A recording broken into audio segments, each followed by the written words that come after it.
ถ้ามีทุนการศึกษาเพราะว่าคู่มวยหมดดาวรุ่งนี้เราไม่ได้ไหว้ครูก็อยากให้สรุปในส่วนของทุนการศึกษาก่อนนะคะยกสุดท้ายค่ะดูครับผู้ใหญ่เดชาจัดให้ผู้ใหญ่สมัยจัดให้ดูเอาลุยเอาพิกเตี้ยลุยหน่อยพิกเตี้ยลุยพิกเตี้ยลุย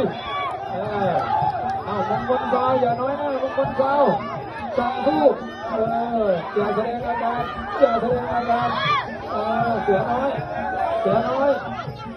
เจอกับมวยพิกเตี้ยวันนี้เพชรแพรวายกสุดท้ายตีได้ไหมเพชรแพรวากอดคอกดลงมาโอ้เป็นยกทุกการไปด้วยกันแล้วคู่นี้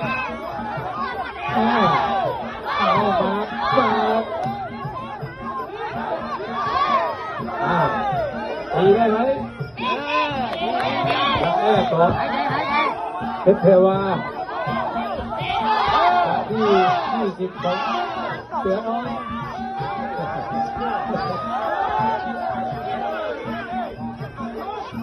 มงคลดาวทุกมงคลดาวเป็นคนที่พวกอย่างนะแต่การพืชผลยกสุดท้ายครับยกสุดท้ายกองหน้า